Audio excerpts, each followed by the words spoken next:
All right, good morning, or good afternoon, sorry, people. Good afternoon to all of you, and thank you for joining me this afternoon for our activity. Q&A activity one. We did not complete the activity in our last meeting last Friday because of technical difficulties with Mr. Ako's computer. So he just gave the uh, mini lecture, and then we went to straight to Q&A. So we'll continue the activity today. And the activity is based on the principles of our foreign policy, page 24 and page 24 of our foreign policy white paper 2025.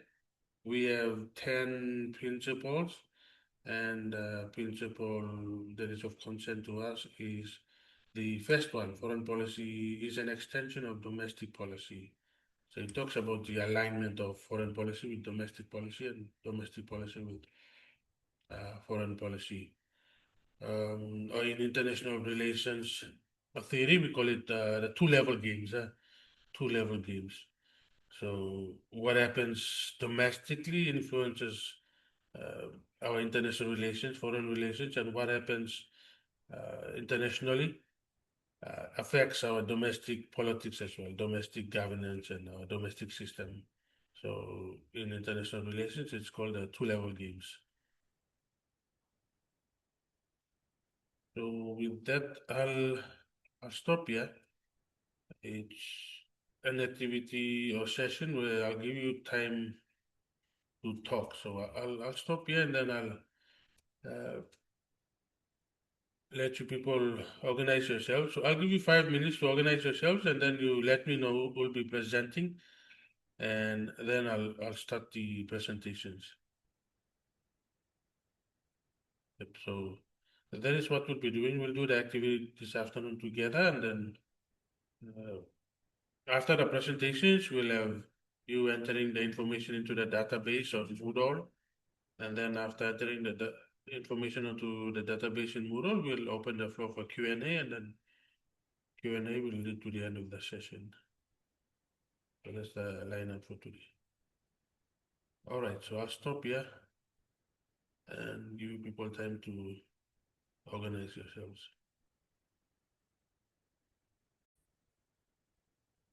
Okay, so our first activity is, it's all about looking at our domestic challenges,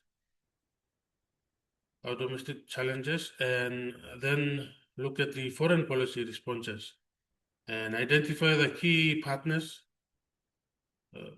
partners, and then look at the implementation barrier. So that's the logic behind our activity. So it's all based on the first principle, as I've mentioned.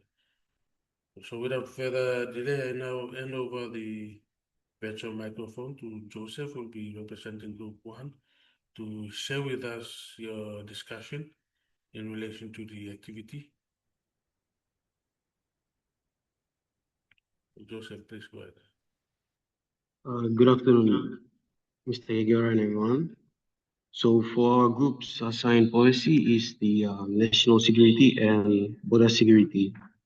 So firstly, from our findings is the domestic policy challenge that we've identified. So one of Papua New Guinea's major domestic policy challenges is the lack of effective coordination among government agencies, um, together with the neglect of national security institutions and lack of appropriate capabilities. So these challenges have contributed to law and order issues, domestic corruption, inflation, and increase in unemployment rates in PNG.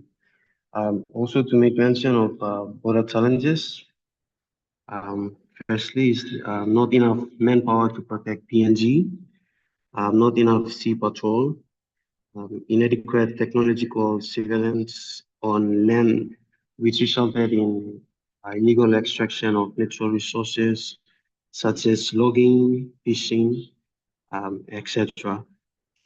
Um, illegal smuggling of firearms, and lastly is increase in transnational crime. So these are some of the challenges that we've identified. So how the challenge shapes PNG's foreign policy. So the government addresses these challenges by strengthening strategic bilateral and multilateral partnerships that provide security assistance, uh, development cooperation, and institutional support.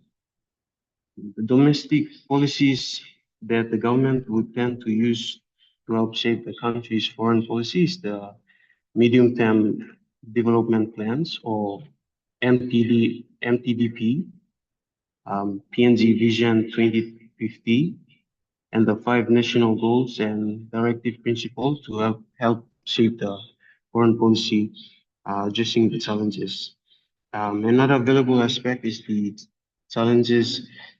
The challenges have shaped is the National Security Policy Value 4, which looks into the accountability of the government, rule of law, human rights, and democracy. We've also have to make mention of the ongoing challenge through our borders, including transnational crime, which yeah, illegal, unreported, and unregulated fishing, or IUW, smuggling, and illegal movement of people. In common with other countries, Papua New Guinea's, Papua New Guinea also faces growing non-traditional security challenges, including climate change and natural disasters, and also cyber threats and threats to human security. And lastly, is also make mention of Pillar 3, road institutions and that protect sovereignty and security. So under the pillar 3, we've identified three aspects, which is boosting the effectiveness of the forces, police, and other security-related agencies to upgrading the management of our borders. Secondly, making a contribution to regional and global security compensate with our size, influence, and geostrategic location, and to prioritizing human security in pursuit of our sustainable development goals. And lastly is our foreign policy plays a fundamental role in this, in building mutually beneficial relationships with other neighbors, with our trusted security partners, and with the development cooperation community, and in how we project our interests regionally and globally. Um, so aligned with other national policies, the strategic vision of the government was to develop the national security policy strongly aligned with the constitution and pillar number 4 of the PNG Vision 2050. Um, it was developed in line with the international standard and best practices, and also aligned with the five national goals and directive principles. Okay. Moving on to the key foreign policy partners. So we've identified a couple of PNG's partner. So the first primary partner is Australia. So Australia is PNG's close security partner based on shared history and close ties. Major components of the relationship include the overall 2023 bilateral security agreement, the Australia Papua New Guinea Defense Cooperation Program, the Pacific Maritime Security Program, and the Papua New Guinea Australia Policing Partnership between the Royal Papua New Guinea Constabulary and the Australian Federal Police. So the government attaches great importance to the bilateral defense treaty currently under negotiation with Australia, intended to expand and modernize the long-standing defense relationship between our two countries. So, to also make mention of other major security partners include New Zealand and the United States, while also Indonesia, France, United Kingdom, Japan, and several other countries also play a very bold role. And also to make mention of international organizations such as European Union and the United Nations. So the main implementation barrier, um, we've identified five, which is lack of effective coordination, neglect of national security institutions, and lack of appropriate capabilities, financial capabilities, lack of monitoring, and inadequate facilities to host proper training, equipment, and resources. Okay, so one practical recommendation that we've come up with is proper planning prevents poor performance. This would help in effective coordination, enhancing national security institutions and appropriate capabilities, um, and also look into financial capabilities and proper monitoring, and also to help in adequate facilities to host proper training, equipment, and resources on land, sea, and air. And yeah, we've come to the end of our presentation. Okay, thank you, Joseph, and thank you, Group One, for sharing with us your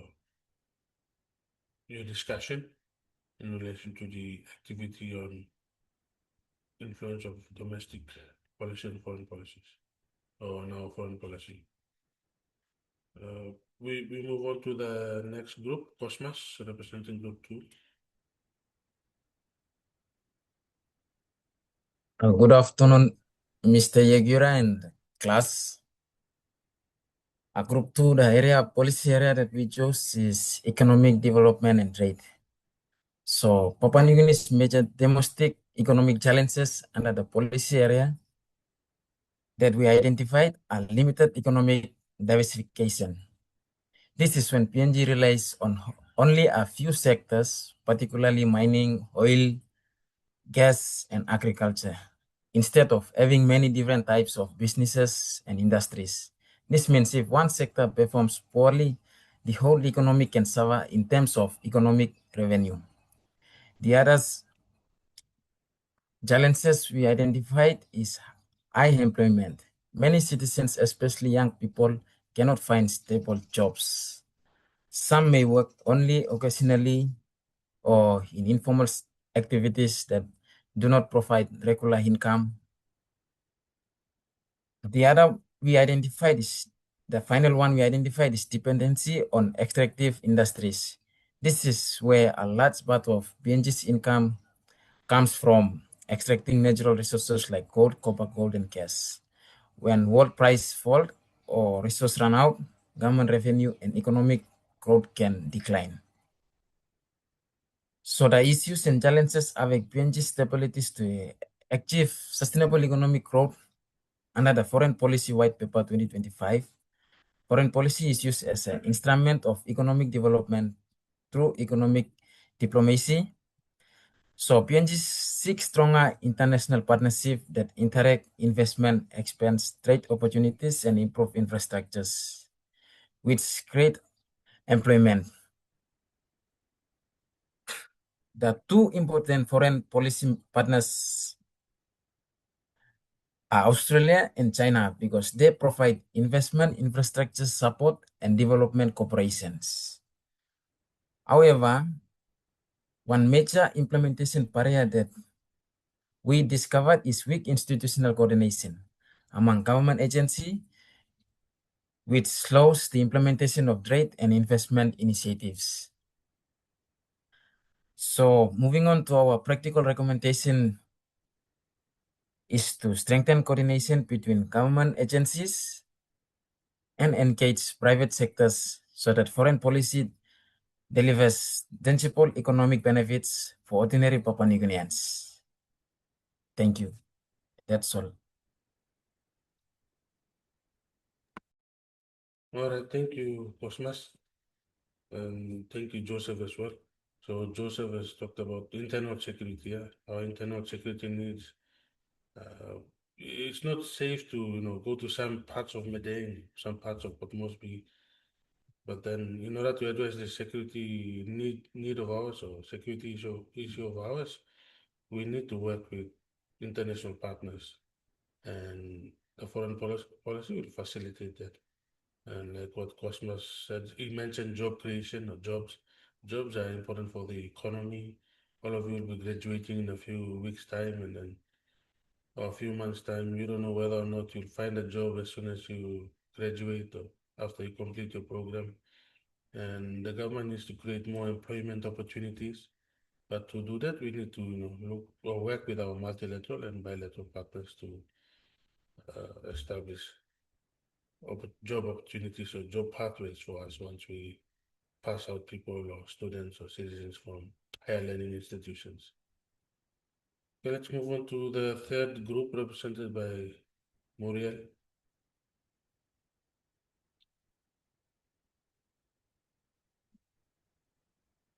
After Muriel, we'll have Tanika. So, Muriel, please go ahead.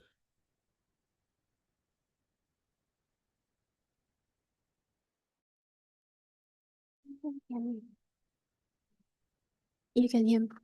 Okay. All right. Good afternoon, everyone.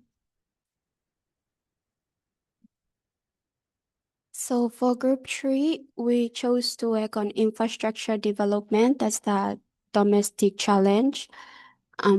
Before I go on to elaborate on that, the outline of my presentation will include the domestic challenge, followed by foreign policy response, the key partners and implementation barriers, and of course, a recommendation. So on the domestic challenge, as I've mentioned, we've worked on infrastructure development, but to be specific, we chose for road connectivity or road, which is the infrastructure challenge that we've chosen. So the reason why we chose this is that approximately 87% of Papua New Guinea's population is scattered in the rural areas, and most villages are isolated. And most of the time, road conditions are one of the major domestic issues within the country, and that can be supported according to the Australian National University. So why we chose or why is road connectivity important? After all the little reasons we came up with, we saw that it was connected to trade. The reason why is that most commodities come from rural areas, such as cocoa, coffee, vanilla, and logs, which Papua New Guinea use to trade overseas. Those are like main commodities that Papua New Guinea trades overseas. Therefore, a better road connectivity may ensure these commodities are transported and sold or have access to trade overseas. So according to Crowd Harry and M1 2023, local commodities boost international trade and by creating export revenue, adding value to diversify the economy and linking domestic procedures to global value chains. They also earn foreign exchange to import technology and goods that the country cannot produce itself. On to the next, which is the foreign policy responses that we came up with. So the foreign policy white paper responds to the challenge by elaborating on the Pillar 5, which is strong development cooperation.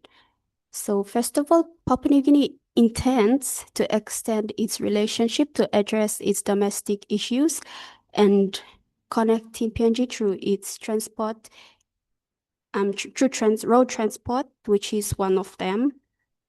So, for instance, the relationship between China and PNG has to to allow China to establish major programs such as the Belt and Road Initiative and the Asian Infrastructure Investment Bank. So the initiatives pushed Papua New Guinea to engage more with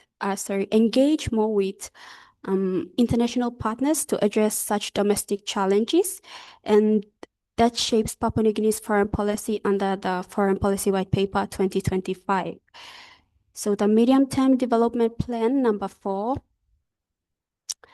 serves as Papua New Guinea's current development roadmap, guiding the government's effort to achieve 3 major objectives by 2030, growing the economy by 200 billion kina, creating 1 million additional jobs, and improving the quality of life for all citizens, ultimately supporting Papua New Guinea's ambition to become a middle-income country.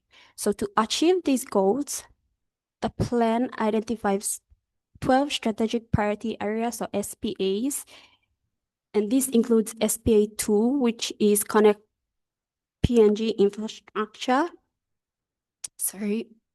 which focuses on improving transport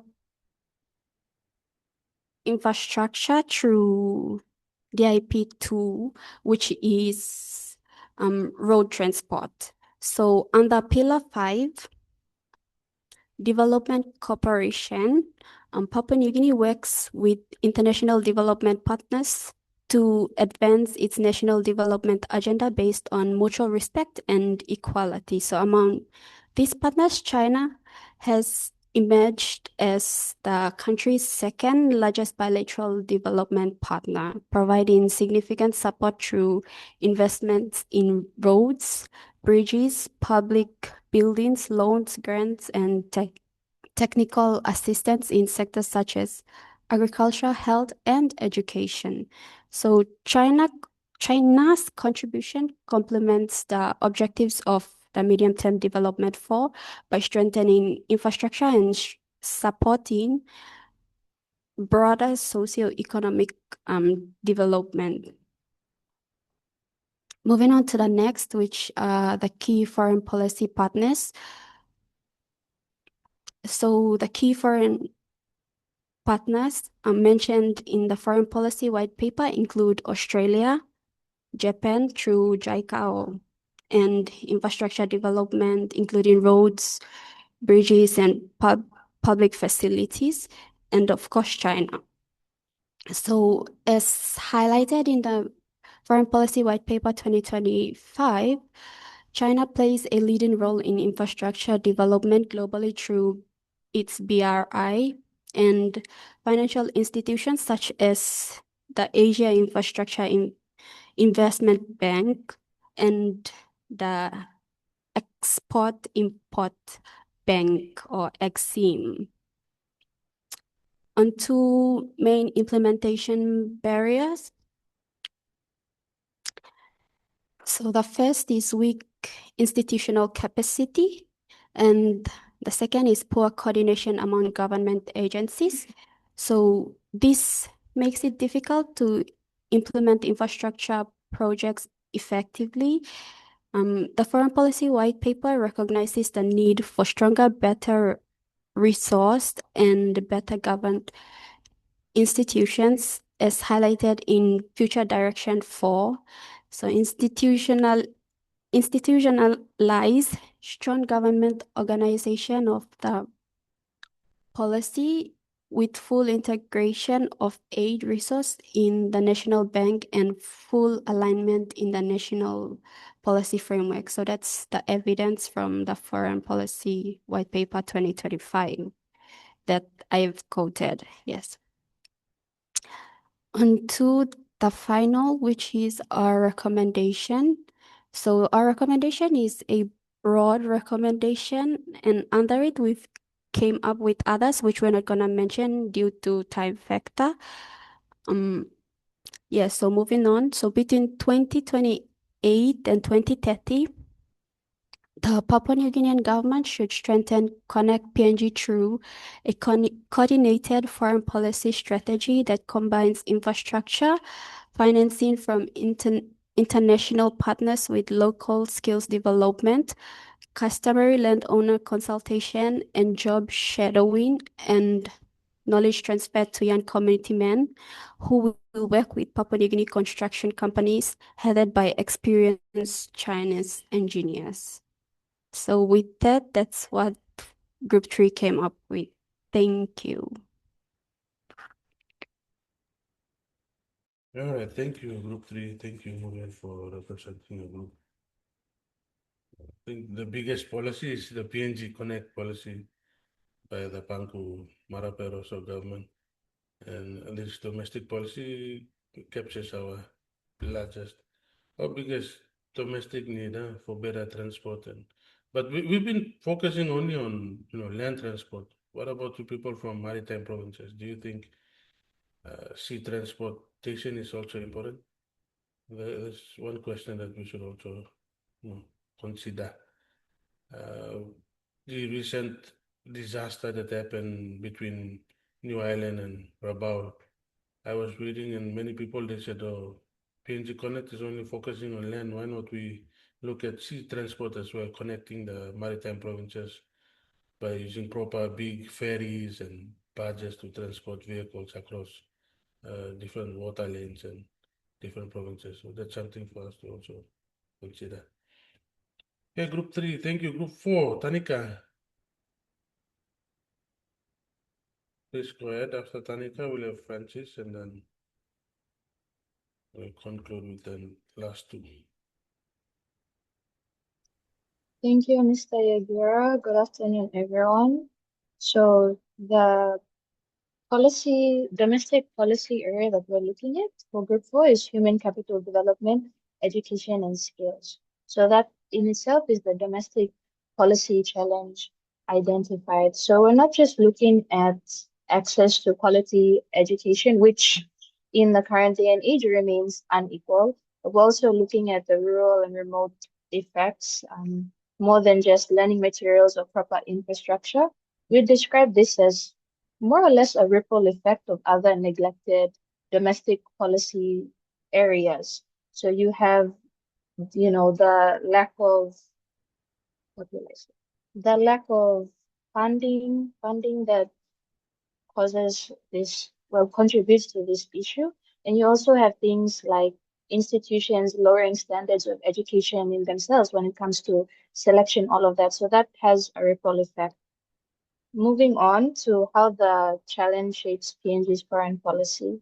So the Foreign Policy White Paper 2025 recognizes foreign policy is not only about diplomacy and international relations, but also about supporting PNG's national development priorities, which is something that we've covered throughout our lessons and discussions.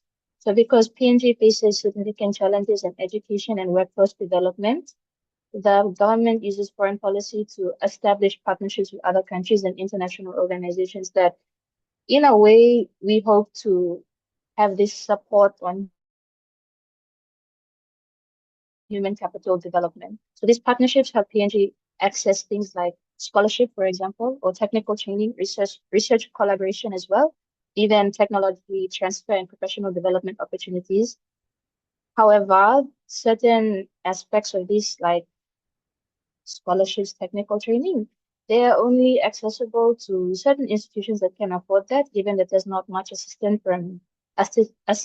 from the government side itself. So foreign policy also promotes labor mobility programs that allow Papua New Guineans to gain valuable work experiences while contributing to international partnerships as well. It becomes an important tool for improving education in this way. The key foreign policy partners, obviously, one of Papua New Guinea's long-standing partners would be Australia. And in this domestic policy challenge, we've identified that a lot of support comes from them in terms of award scholarships, technical vocational education programs, which is a need for a lot of people. Given the standard of education that we have, we fall onto the need for technical assistance, which not assistance, but training that ups the human capital development as well. So the main implementation barrier, despite our strong international partnerships, the biggest challenge is to implementation is weak institutional capacity. I believe the first group touched a little on this in terms of the lack of capabilities and ineffective coordination between domestic houses as well. So the government agencies often struggle with this poor coordination, limited funding, shortages of qualified personnel, as I mentioned, and weak monitoring and evaluation systems. I mentioned earlier that that has a ripple effect, and as you can see now, as I'm mentioning the implementation barrier, it comes to light. So these institutional weaknesses make it difficult to effectively manage education programs and implement international agreements. As a result, some projects are delayed, resources are not used efficiently, and the full benefits of these foreign partnerships are not always realized. So strengthening governance and improving coordination among government agencies are therefore essential for the successful implementation under this domestic foreign policy challenge. The Foreign Policy White Paper 2025 clearly states that PNG's foreign policy should directly support national development through stronger international cooperation. And the white paper identifies human capital development, education, skills development, research and innovation, and capacity building as important priorities for engaging with international partners. So not only making trade a priority for us. So the foreign policy emphasizes that building knowledge and skills of Papua New Guineans is very necessary, and the skills of Papua New Guineans can improve our public services and sustain national development as a whole. And this demonstrates the need for education and workforce development as central components of PNG's foreign policy strategy. Our recommendation, something practical, is that not just the government to establish national international skills partnerships. So this program would coordinate all international scholarship, education, training, and labor mobility partnerships under one national framework, not just a scattered commitments to different international organizations or different countries where we just send our students here and there because the opportunity is there, where we're working under one national framework to achieve one not national goal, but main area of focus. So this would improve collaboration between the Department of Foreign Affairs, even the higher education, and the labor sector to ensure that international opportunities align with PNG workforce needs. In conclusion, limited human capital development is one of PNG's most significant domestic policy challenges. And as we've seen in my analysis or my group's analysis that I just presented, the Foreign Policy White Paper recognizes that foreign policy can be used as a strategic tool to strengthen education and develop work skills. However, it just comes down to the implementation and coordination of different sectors. Thank you, and that's the end of my presentation. All right, thank you, Kanika and Group 4. You can add the Department of Education as well to the list. Because if you look at the Schools of Excellence policy and the STEM scholarship program offered by the Department of Education, it's not coordinated. They're not connected with DS, then they're running that like parallel to what DS is doing with for example, the Chinese scholarship. So we have STEM students from the Department of Education attending Chinese universities, but that is in parallel to the Chinese government scholarship program. So that's something that, like you said, in terms of coordination and alignment, and then putting everything under one umbrella, that would be going forward. Okay, group number 5, Francis, please go ahead with your presentation.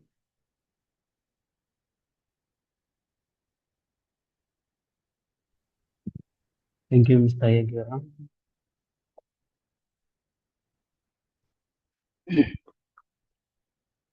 So for group number 5, the assigned policy area that we are looking at is the law and order and internal stability. So for question 1, the domestic policy challenge that we have identified is weak institutions.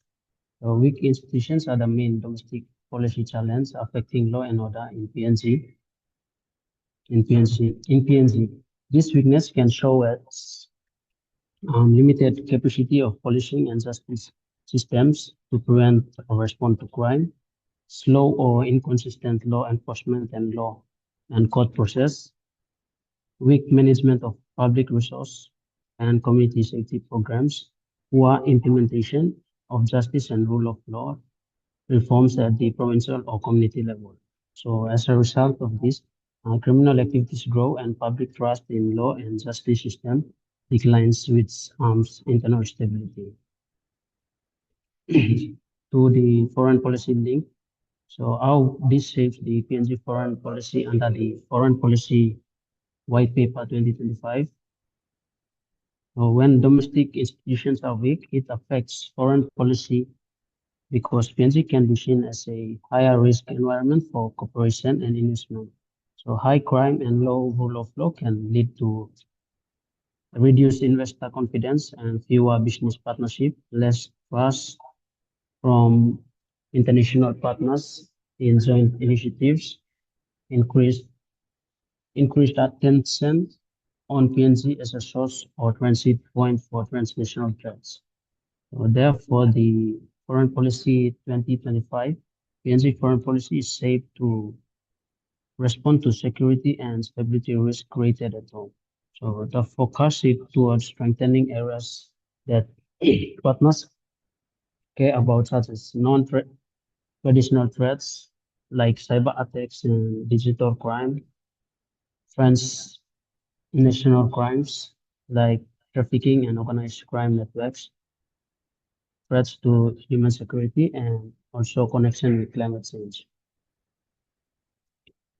To the key foreign policy partners, the primary key partner is Australia, which is relevant through security cooperation and regional frameworks like the Papua Treaty, which supports shared approaches to stability and law and order needs. The second one is Indonesia, which is useful as a regional partner for dealing with transnational threats, cross-border issues, and broader regional security cooperation, especially where crime network and maritime routes may overlap. And the other one is United States. So the main implementation barrier. So the biggest implementation barrier is work coordination linked to weak institutional capacity. This can mean that different agencies work in silos rather than as one system. Unclear roles between national and provincial and local stakeholders, weak monitoring and accountability for rule of law programs, and limited communication between the policy level and the service delivery level. So this matters because even if strategies exist, outcomes don't improve because delivery to communities and beneficiaries is inconsistent. And to the evidence from the Foreign Policy 2025 white paper, we have identified evidence under the medium-term development for strategic priority area number 5, which is rule of law and justice, which it supports that PNG must improve rule of law and justice as a foundation for internal stability because law and order outcomes influence trust, security cooperation, and PNG ability to work effectively with partners under the foreign policy framework. Lastly, to the recommendation, the SPA should have a clear channel of implementation from the department in charge to the beneficiaries in order to meet the local priorities. Thank you.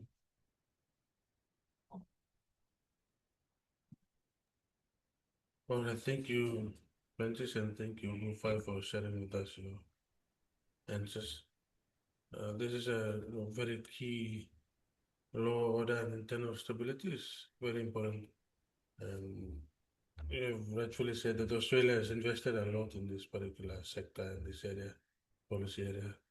But now the challenge is for us to implement. We have a lot of laws, we have a lot of policies, but we need to implement and we need to enforce laws and implement policies. So implementation is on our part is lacking, and that's the biggest area where we need to improve, especially the public service and public servants who are entrusted with that role. Okay, thank you, Francis, once again, and we move on to Teresiantia. Ms. Bengi, please, representing Group 6, you can share with us your answers or discussion.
All right, Ms. Bengi is having technical issues, so we'll move on to Gregory, Group 7, and then we'll come back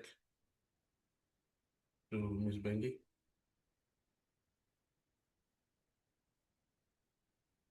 So Gregory, please go ahead with your presentation. Good afternoon.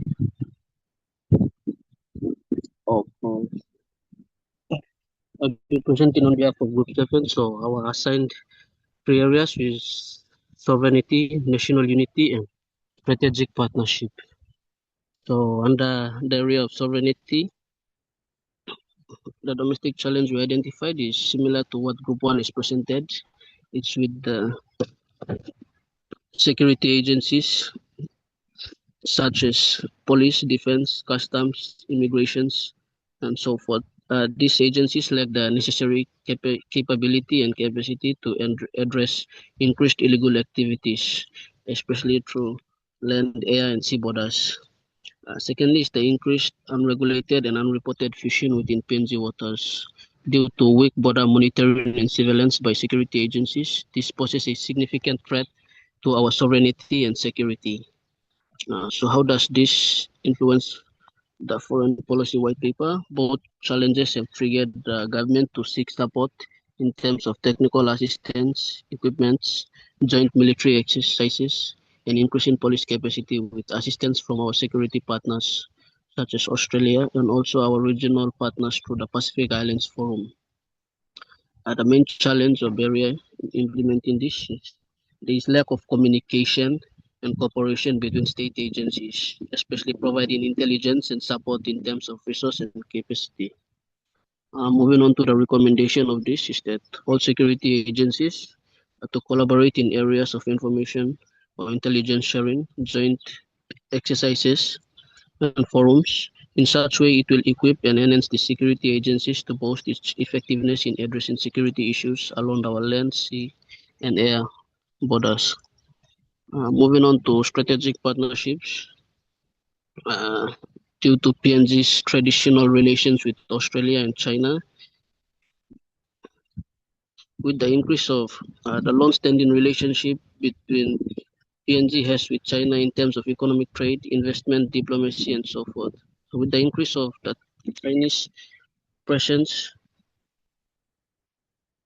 in PNG, the West views this as a threat.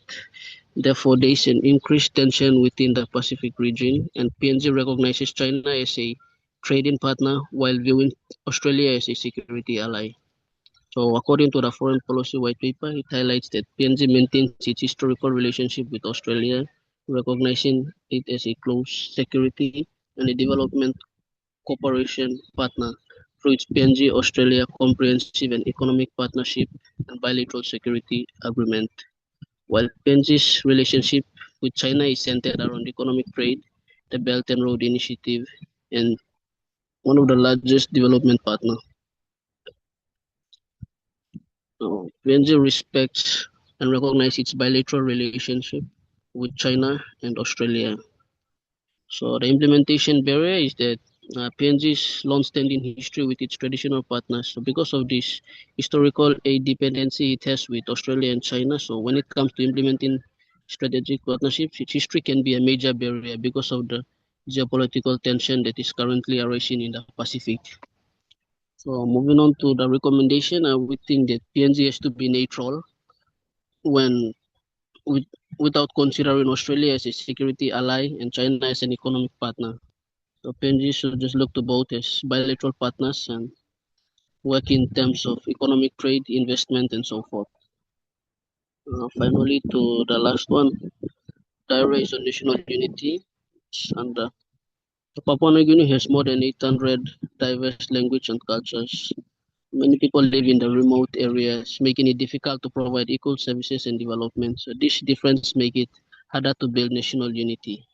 To address these challenges, PNG works with other countries and regional organizations to improve infrastructure, strengthen development, and connect all parts of the country. So the Foreign Policy White Paper 2025 explains that in order to meet the special challenges of connectivity, the government is implementing the infrastructure programs such as Connect PNG to link the country by road, telecommunication, electricity, and e-government services.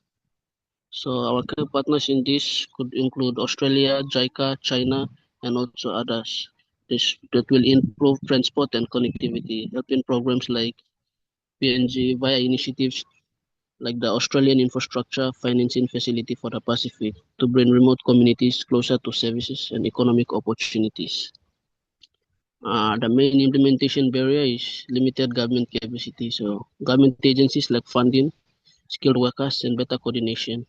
On the other hand, the geography makes it challenging and more expensive to deliver infrastructure and services to remote areas, slowing projects such as Connect PNG.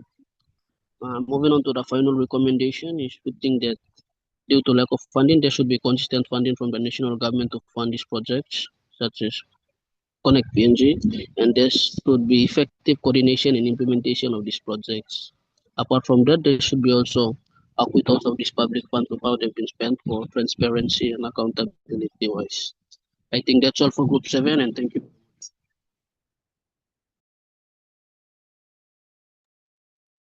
All right, thank you, Gregory, and thank you, Group 7. You can also add our sports policy. I don't know whether or not we have a sports policy, but the project, the national Prime Minister James Marape labeled the NRL team, NRL bid 2028 as our national unity project. So he sees it as a project or a program that will bring together the country to support the chiefs, PNG chiefs, and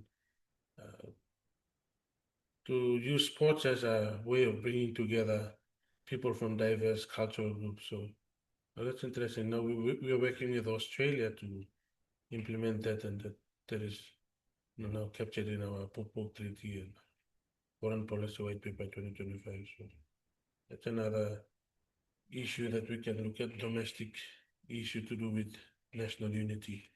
And then now it has moved up to the bilateral, multilateral, or bilateral level with Australia. Let's go back to Group 6. Ms. Bengi, are you able to find a computer that is working?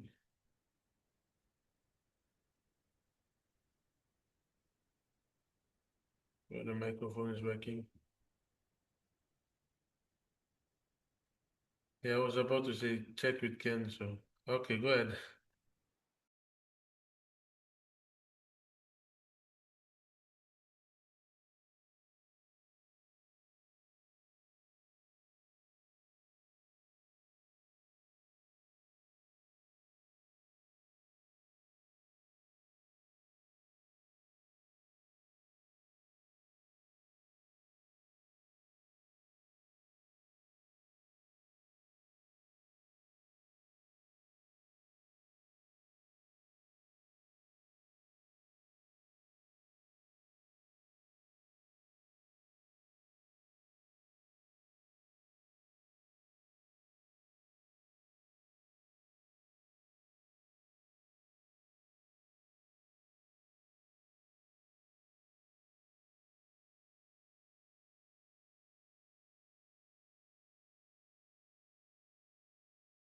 Sorry. Excuse everyone. Hello, please. Fellow colleagues, on behalf of legislators, analysis on the improvements of life.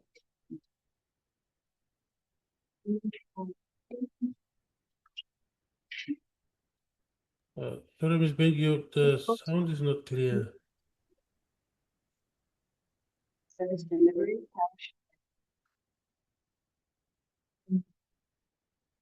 sorry, Mr. Atlas. Where? They can't hear you. Can you guys hear me?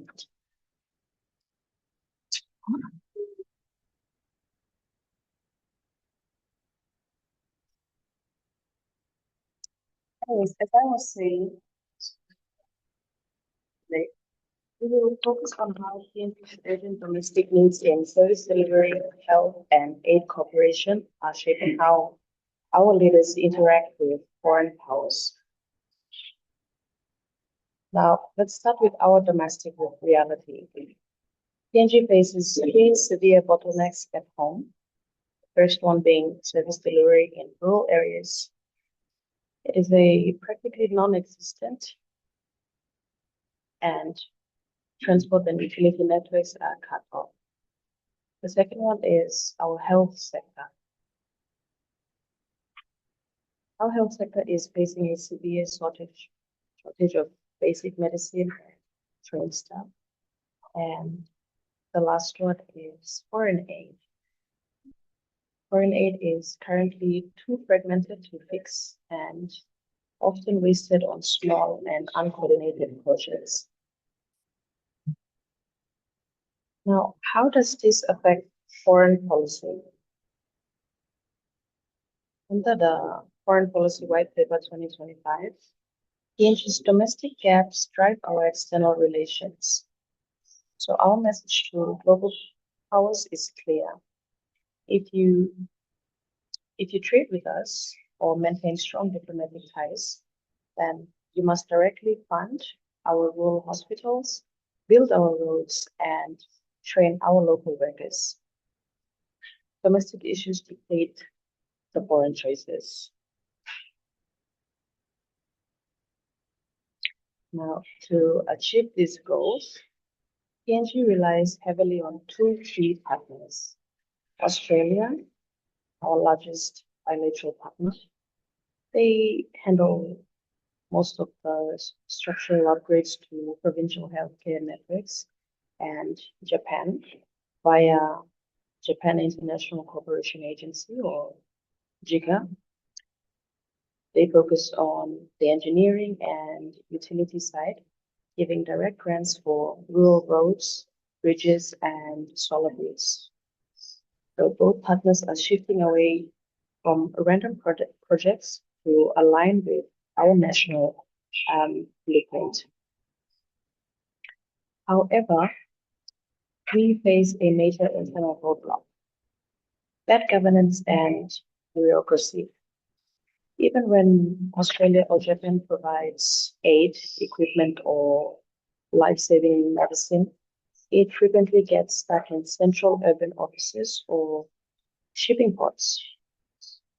Slow paperwork and lack of provincial staff mean the aid rarely reaches the rural areas or where it's supposed to go, where it is desperately needed. And so, to fix this barrier, our group recommends implementing a fast-track delivery rule. This policy would allow critical healthcare and public service aid to completely bypass urban bureaucratic red tape. Supplies would then move straight from ports with rural villages under a joint oversight committee made of both PNG officials and foreign partners to ensure speed and transparency. And so this brings me to the end of my presentation. Thank you.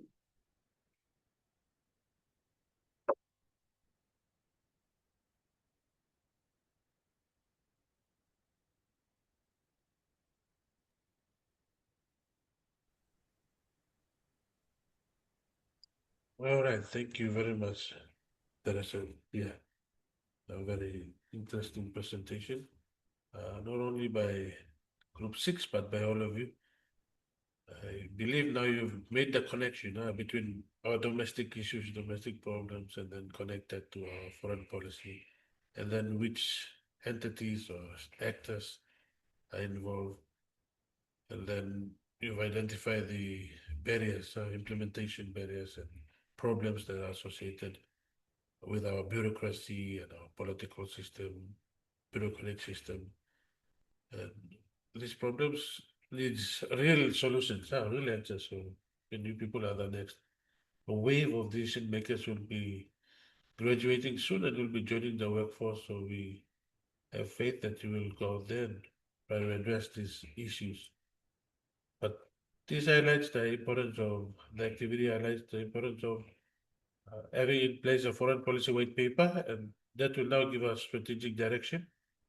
But the important thing is we ourselves need to identify our policies, so problem areas, come up with policies, legislations, put in place the proper legislative and policy framework in order to get check outside help. As a developing country, we do not have the capacity to address all our problems, our needs, but working with our bilateral and multilateral partners, we can address our different needs, ranging from infrastructure to health to education to security, law and order, national unity, economic development and trade, everything. So that's something for us to take note. All right, so we'll stop here. And I've noticed that some groups have already entered your entry onto the database. That's good. So in the next remaining, the, let me see, 40 minutes. We have 40 minutes. Yeah, 40. Yeah, 40, over 40 minutes. So in this next period, we'll do it simultaneously. So while some of you are engaging in the Q&A session, one or two group reps can, or one group rep can go and enter the information in the database. So we do Q&A simultaneously with the entry of the information into the database. So now with that, I open the floor for questions, comments from the audience or from those of you attending.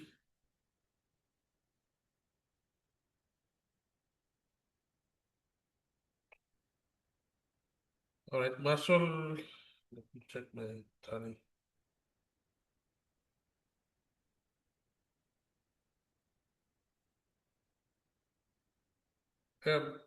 Marshall, go ahead with the two questions.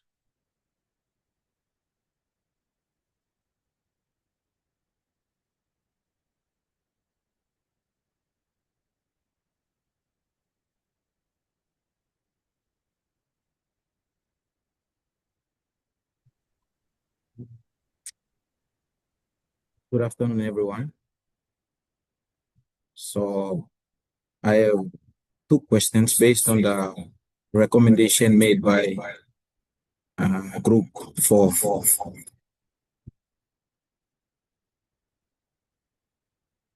So my question was derived from the recommendation made by the Group 4. So in your recommendation, you recommend that all aid and scholarship to support PNG education system should come under one international framework.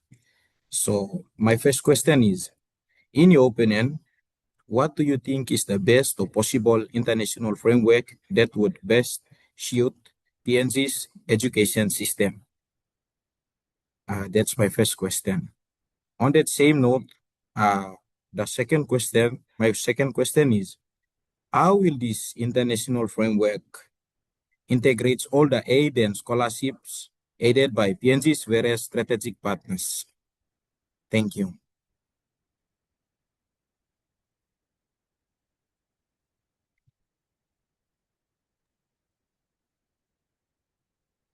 All right. Sorry, the questions are directed to, I believe, Abigail's group, huh? What is it? No, Group 4, Tanika's group. Tanika, sorry, Tanika, yeah. Tanika. Okay, Tanika, your group. Response?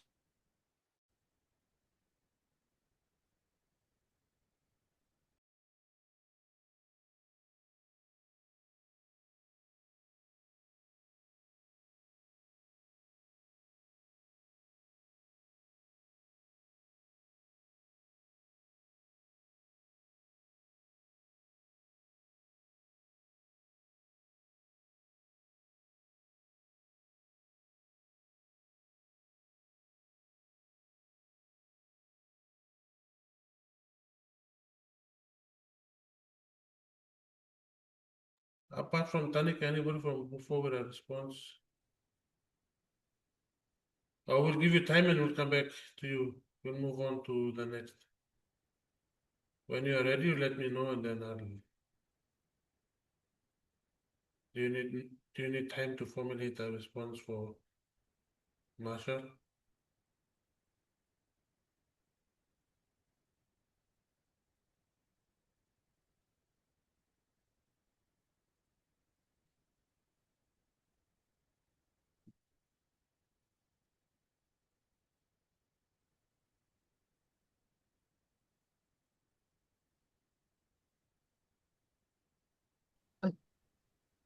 Hello, Mr. Sorry. Can you give us some time for discussion and then later we can answer the question. Yeah, That's that's fine. okay. That's fine. All right, then, Ken, you've reached your maximum, but if you want to ask, you want to prompt a response from those who have not, yeah, commented, then that's fine. You go ahead, and then we'll have you, and then after you, Martha, and after Martha, we'll have Teresa and Tia.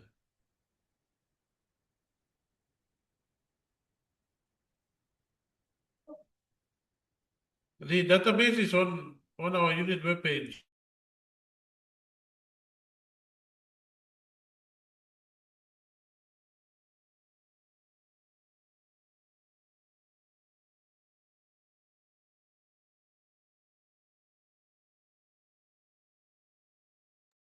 Ken, please go ahead.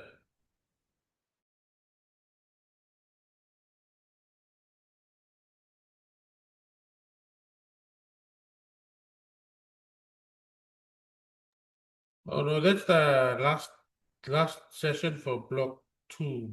Block 1.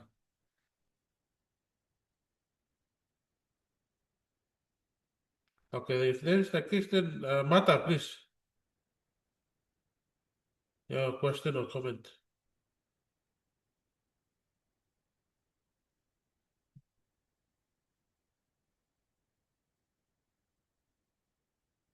I'll share the link to the database. Check in the chat. Sorry. Yep. I have a few comments and questions directed to group 1. So, two comments. From your presentation, you mentioned that PNG's foreign policy is shaped by domestic security challenges such as law and order issues, border security, and corruption, which is really good. And I think you explained the connection between domestic challenges and foreign policy very well, because apparently it's something we all resonate, especially by linking them to PNG Vision 2050 and the foreign policy white paper, which I think was great. So good on that part. And also, my second comment is, from your presentation, you've highlighted Australia's role as PNG's key security partner, along with other countries and international organizations. And so I think this gave a better understanding of how international partnerships contribute to strengthening PNG's national security. Now, on to my questions. My first question is, from your presentation, you've mentioned that one of the biggest implementation barriers is the lack of effective coordination among government agencies. In your opinion, what specific strategies could the government introduce to improve coordination between these agencies? My second question is, also from your presentation, you've discussed the challenges of illegal fishing, transnational crime, and limited borders. Question is, how do you think PNG can strengthen its border security while still maintaining good diplomatic relationships with its neighboring countries?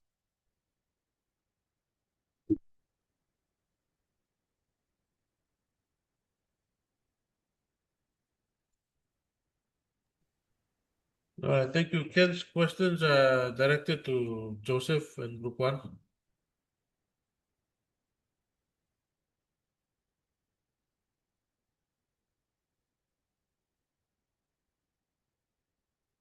Please take note of his questions and share your answers.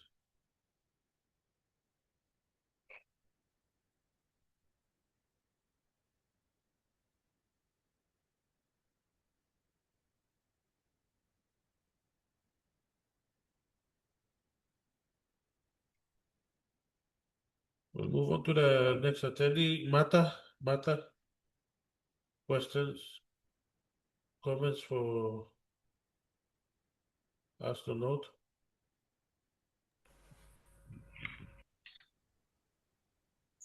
Thank you, Mr. Can you hear me? Yes, loud and clear. Okay.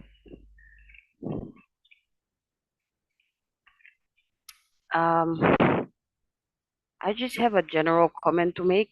The foreign paper white policy. I after reading it and through all the presentations, seeing how everyone has broken it down to their understanding and giving their reviews, I think that the foreign policy white paper formalizes what the Marape government has already been practicing. So, like one thing I noticed is that the FPWP 2025 doesn't represent a complete shift in PNG's foreign policy, more like it codifies the Marape government's diplomatic practice over the last years. So the doctrine of friends to all, enemies to none has moved from being a broad philosophical statement to more of an operational strategy with the way he's carrying out his duty as prime minister and his actions so far.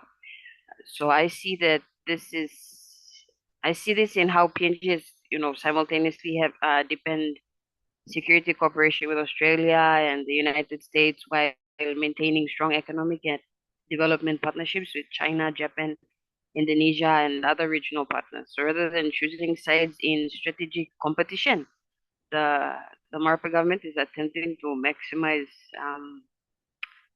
our diplomatic flexibility and national benefits. So I feel like the white paper essentially provides the institutional framework for that sort of balancing strategy. I thought to share that. Also, I have something general just to state for the class, and in line with what we major here. The parliamentary debates that have been going on, I feel like they're often treated like it's like a political theater.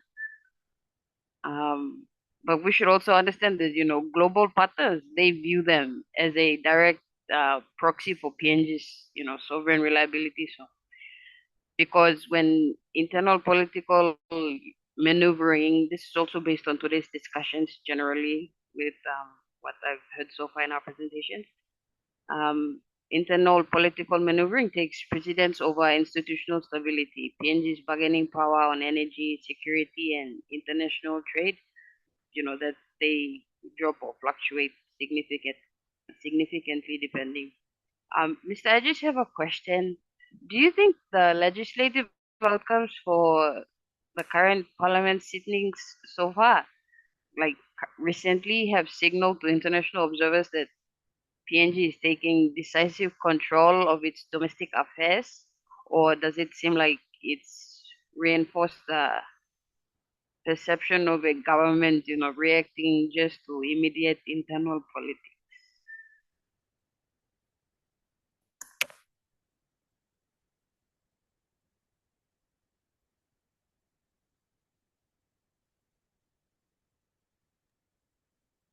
You can send me your question later via email or on Moodle so I can respond. All right. Thank you. Okay, so a comment and a question from Mata. We move on to Teresa and Tia.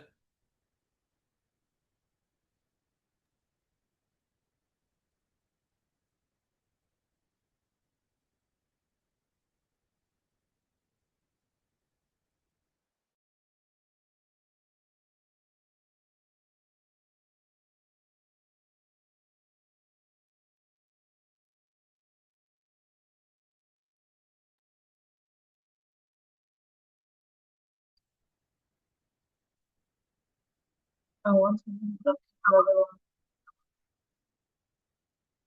Sorry, I'll be using PNC.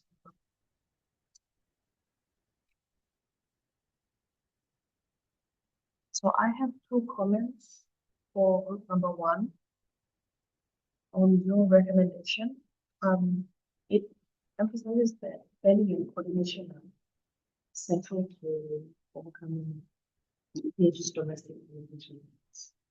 And so by streamlining intensive collaboration and strengthening institutional capacity, the government can address better the issue of unemployment, inflation, and corruption, while also improving public trust. So that's something that I noted from the recommendation. And my second comment is linking your recommendation to the foreign policy.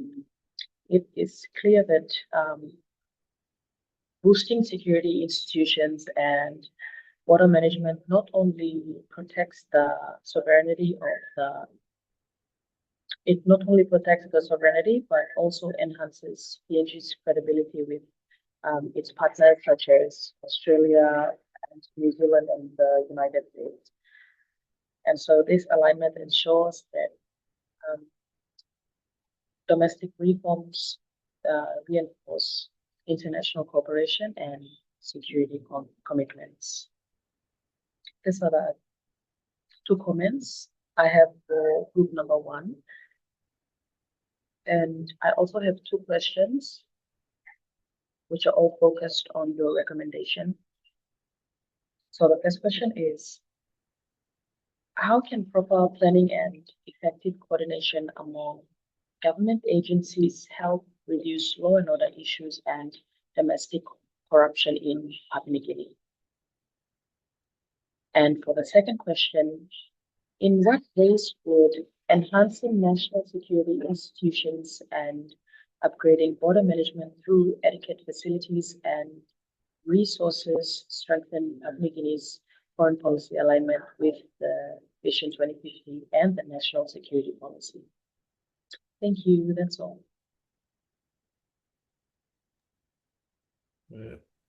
And the questions are directed to which groups? Group number 1. Group number 1. Okay, group number 1, you have a lot of questions coming your way. So as per my comment in the chat function, if you want to note the comments down so you can respond in detail next week during one of our online sessions, that's fine with me as well. I'll give you time to do that for group 1 and group 3. You have questions directed to you. So you can go afterwards, reach out to those who have asked questions or directed the questions to you and note down, ask them to send the questions in writing to you so you can prepare your response. So that will be counted as part of block 2. As mentioned, this is the last session for block 1. Okay, thank you, Ms. Bengi. Our next attendee, Fiona. Okay, good afternoon, everyone. So I just have a thought to share. It's about the current incident in East Britain, Rabal. Sorry, can you guys hear me? Yeah, please go ahead. Okay. I don't know if our partners are helping out, but the East Britain boat tragedy has really made me to reflect on the purpose of PNG's foreign partnerships. So it's heartbreaking to see local police, the community members and volunteers doing everything they can to recover the victims' bodies. Yeah, but while the efforts are commendable, I wonder whether PNG has fully utilized the support available through its bilateral and regional agreements. So if our partners have the capacity to provide like helicopters or specialized search and rescue vessels or other necessary equipment or technical expertise, tragedies like this seem like the kind of situation where those partnerships should be activated. So to me, personally, the Foreign Policy White Paper 2025 should not only strengthen diplomatic relationships, but also ensure that those relationships provide timely and practical assistance during national emergencies, like, what happened to West Britain. Thank you. Thank you, Fiona. Della? All right. Thank you, Mr. Yagira. Can you hear me?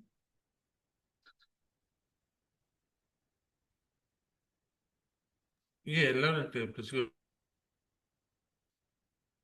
All right, so I have three questions, three comments and two questions. My first two comments is going to be points added on to what my group presented on.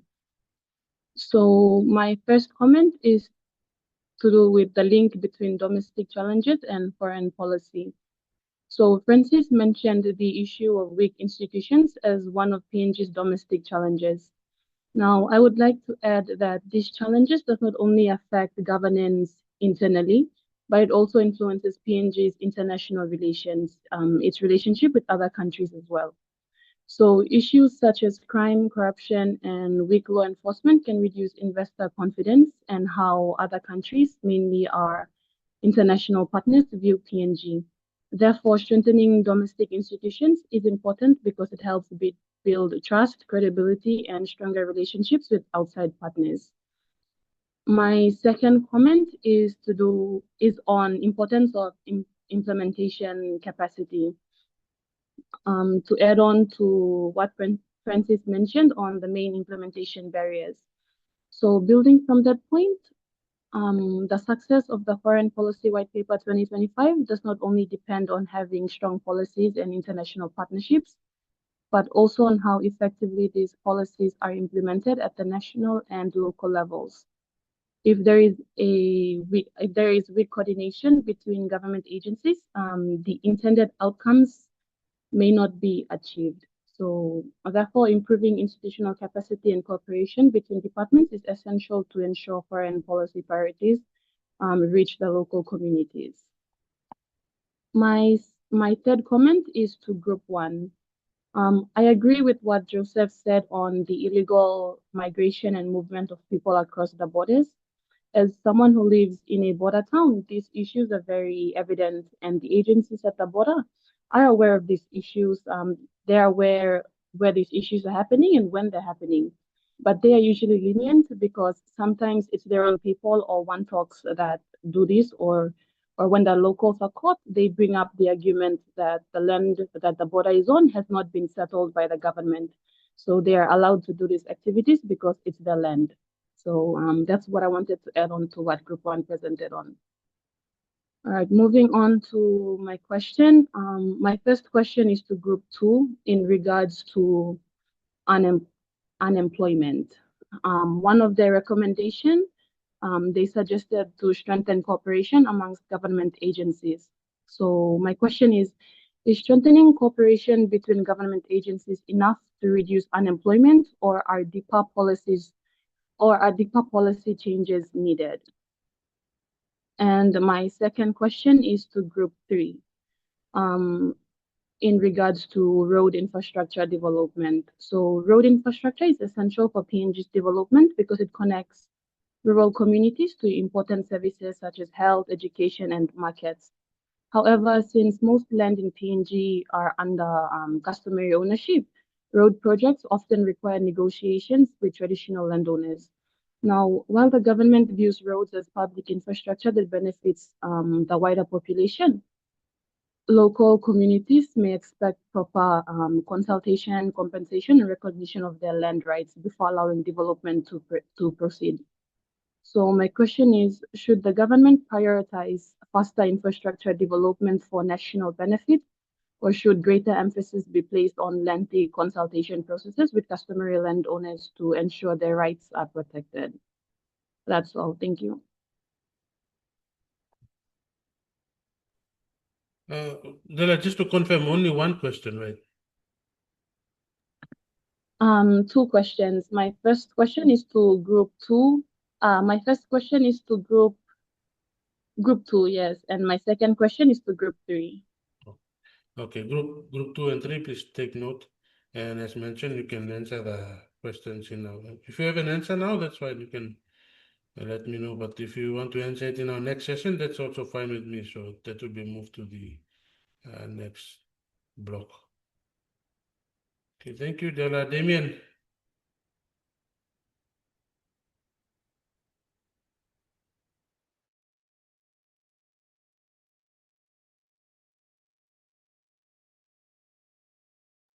Can you hear me? Now, Yes, please go ahead. okay. I have a question in regards to Group 3 presentation, but it can be a general question for all of us to answer. So my question is regarding the recommendation. In the recommendation, they highlighted that cooperation between locals and expatriates, so I mean the Chinese companies, especially can be considered with regards to the BRI Belt and Road Initiative, in order for locals to gain knowledge through working with companies. So my question is, do you think communication would be a barrier or issue given the fact that most Chinese company workers speak Chinese? Thank you.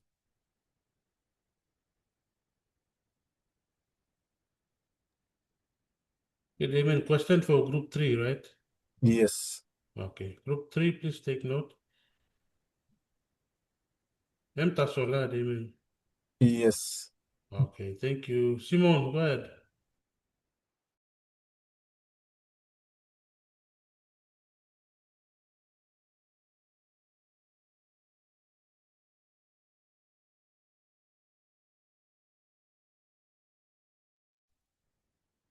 Afternoon, Mister. Can you hear me? Yes, loud and clear. Go ahead. Oh, sure.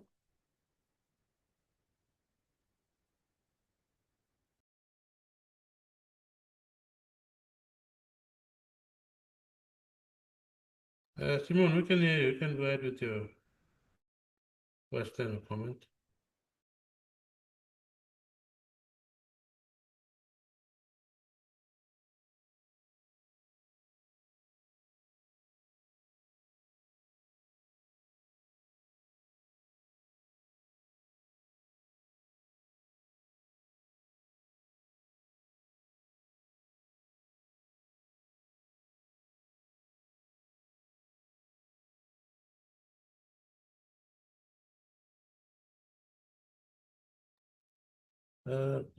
Since Simon is having technical issues. Oh, okay, you're back. All right, go ahead.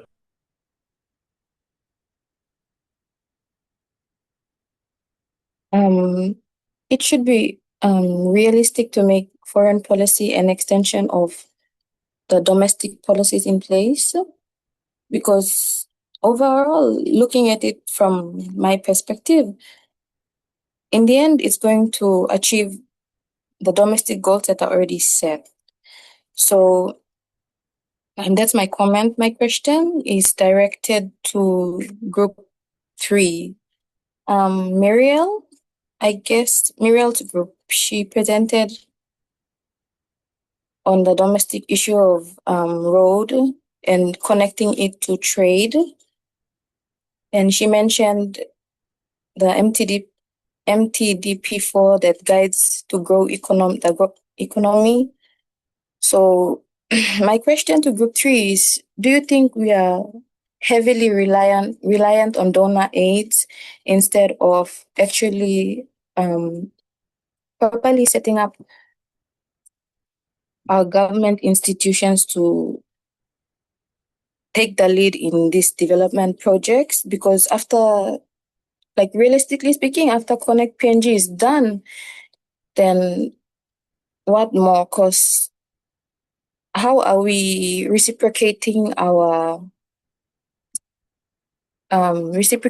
China? They are helping us with Connect PNG, and then how is PNG reciprocating this aid? My comment to that question is speaking from like knowledge based. In Millen Bay, Chinese the influence is growing. You'd see it in the towns through shops and everything, but on the outer islands, there's people buying off islands in secret, no transparency. But that's the influence that China is having on us. So we can use it for development, but do we actually know how much PNG is gonna pay back? So that's my comment to group 3. Thank you.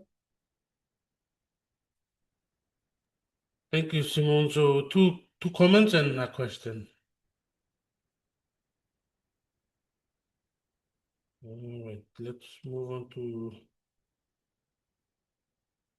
Francis. Francis is next.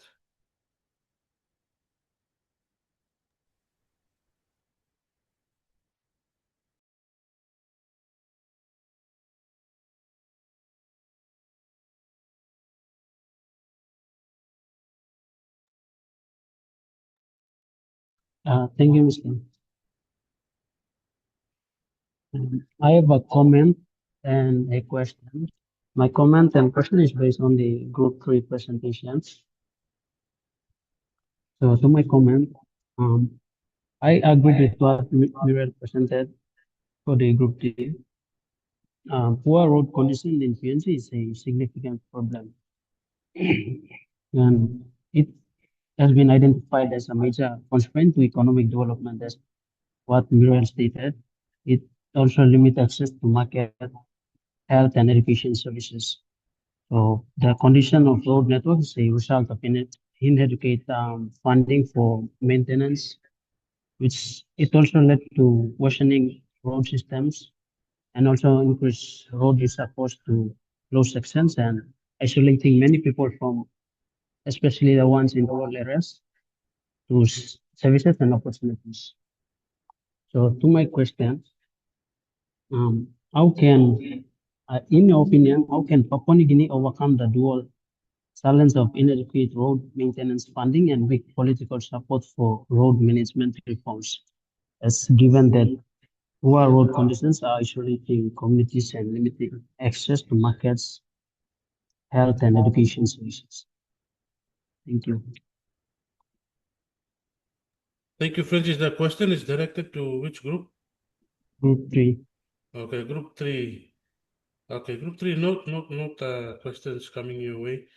We'll have time next Tuesday. Mr. Ako will not be back in Port Moresby next week, and he has another meeting. So the groups have the opportunity to present or share with us the answers in our session next Tuesday. So we'll move the Tuesday class to Friday. So when he returns, then he'll be able to give his lecture on Friday. So Tuesday we'll have the pending questions for today. And if you have any questions and answers, we can do that next Tuesday. But it will be counted in block 2. Just for your information. But group 3, 2, group 1, note the questions coming your way. And like I said, confirm with those who asked questions or directed the questions to you, and then get the questions and you prepare your answers for next week's participation. Okay, thank you, Francis. Lorraine.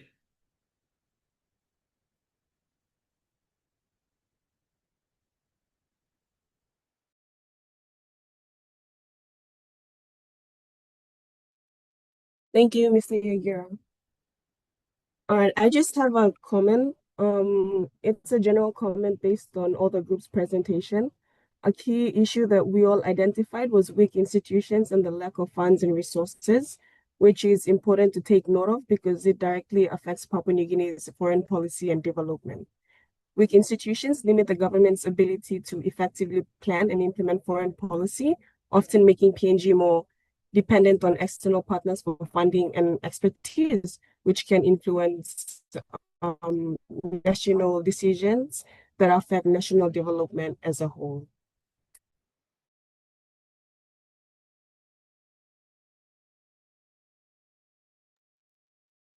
Okay, thank you, Lauren. One commenter from you. Yeah, a really good comment. Please take note of the comment made by Lorraine. So I don't know whether or not you're following the news. You'll see 70 institutions were listed by the Prime Minister, and those 70 have not presented the 24 and 25 annual reports. and the departmental heads will be suspended because of that. So that it comes back to the implementation and being able to govern or manage your organization and do what you need to do, provide timely reports to taxpayers, showing how you use taxpayers' money. So that's governance is a really big challenge, and many of you have highlighted that in your presentations. All right, thank Cosmas and Rosemary. All right, Mr. I just want to add a comment on what I presented earlier, which is on our policy area in economic development and trade.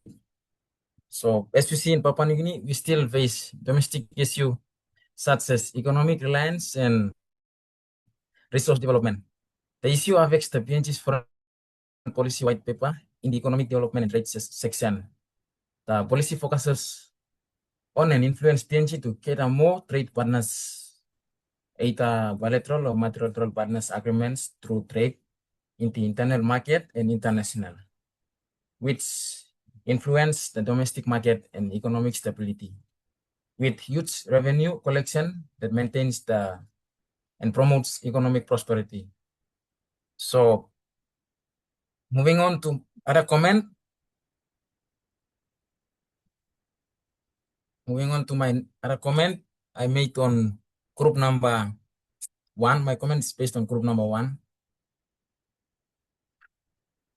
PNG wants safe borders and national securities, as it also wants that security work to help create economic prosperity. A white paper is guided by strategic partnership for security and economic prosperity.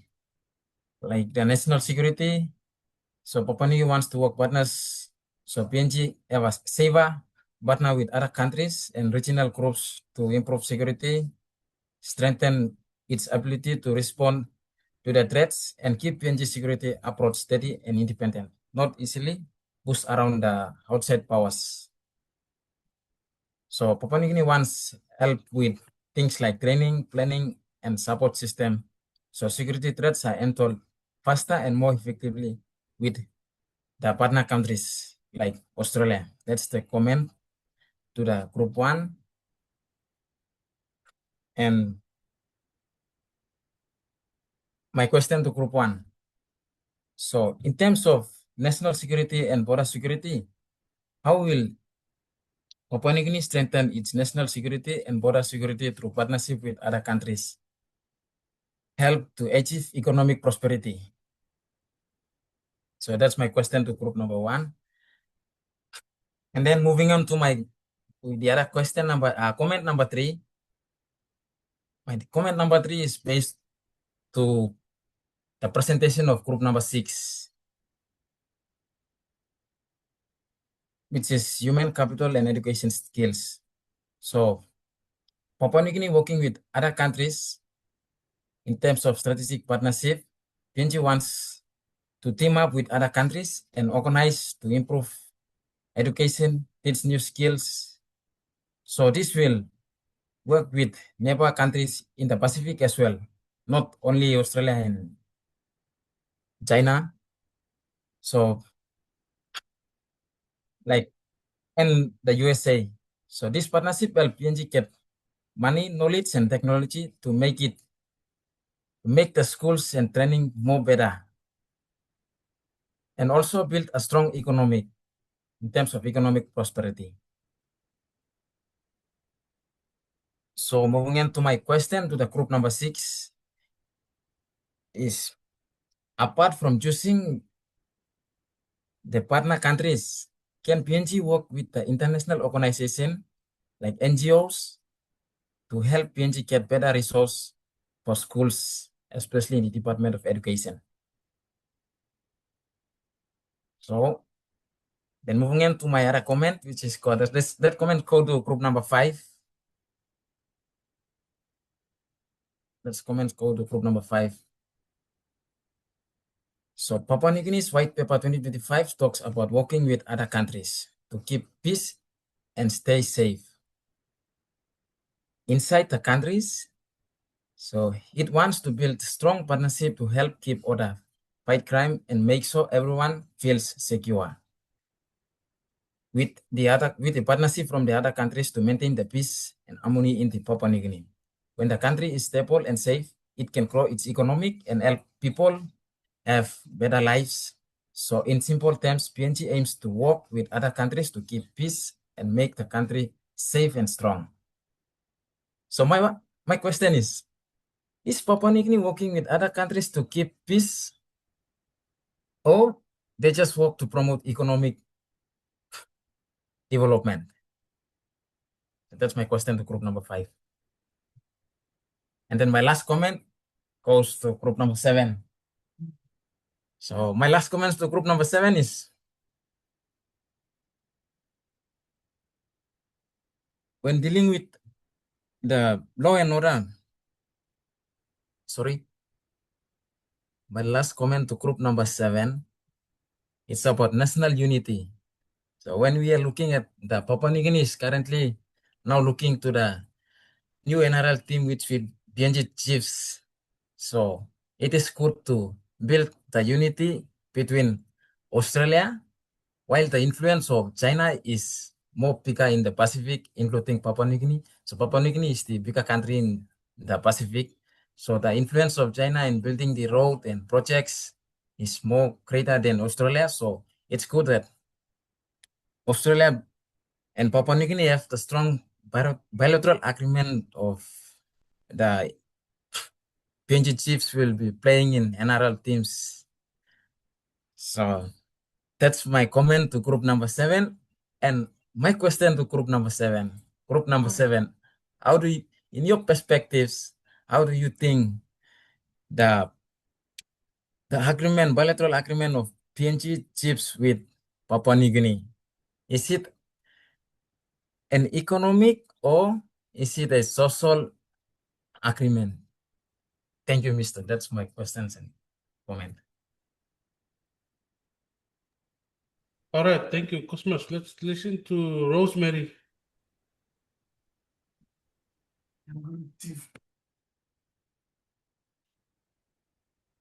Rosemary and Grace will conclude.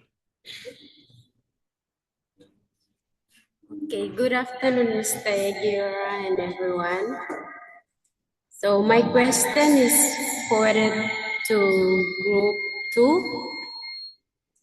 So you guys presented on limited economic diversification. And one of the point mentioned was venture into other businesses.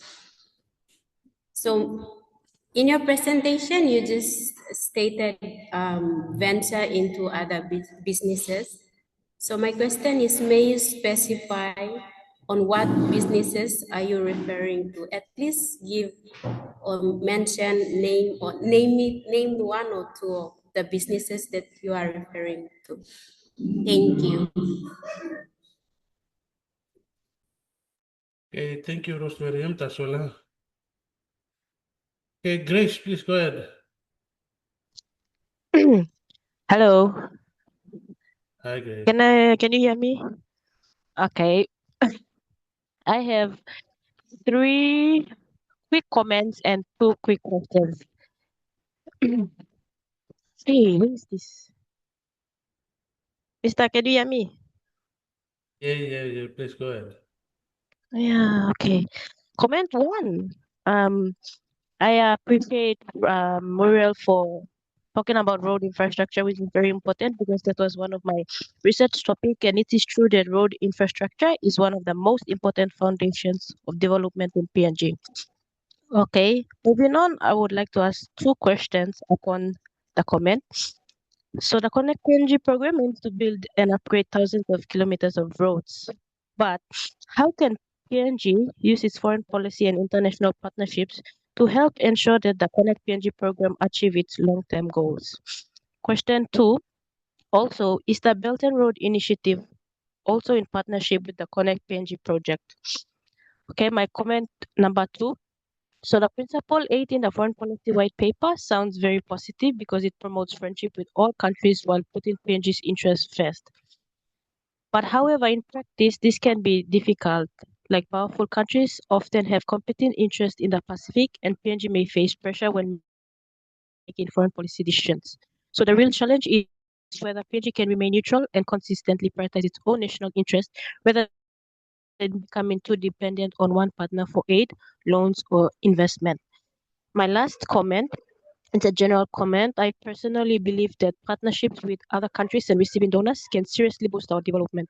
And it is sad to see that some infrastructures are still in progress, very slow progress, or some are not even at progress at all. So I personally believe that partnerships and donors can really help boost our development.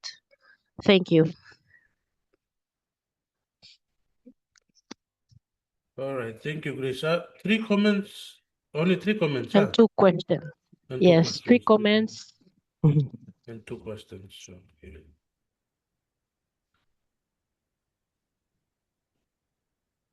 All Thank right. you. Okay, thank you, Grace. Okay, thank you, everybody. Thank you for participating. That brings us to the end of our session for today. Like I said, those with questions and comments relating to this activity will continue on Tuesday. So share your comments and questions with the others that you've directed them to, especially your questions, so they'll be able to provide answers next week, Tuesday, when we meet. And that is because, like I said, Mr. Ako will, from Auckland, he'll be flying over to Melbourne, and then he'll attend another round of PECC APEC meetings. And then by Thursday, he should be back in Port Moresby. So we'll continue the lecture series next Friday, but that doesn't stop you from viewing past lectures on the topic, on topic 2. And the links are there on Moodle. I'll share the link as well of past lectures from last year and the year before. So he'll be talking about the same thing, but just adding new information in. But the topic will be the same. So we'll move that Tuesday lecture to Friday, and then we'll continue on Tuesday with this discussion of ours. So, Emtasol, we'll stop here. Thank you, everyone, for your time and for being patient and for sitting through the 2 hours with me. And I know it's Friday, all of you want to go out and have fun, but you are stuck with me in this virtual meeting room. So we'll stop here and I'll let you go. Take care and see all of you next week, Tuesday. Have a safe weekend.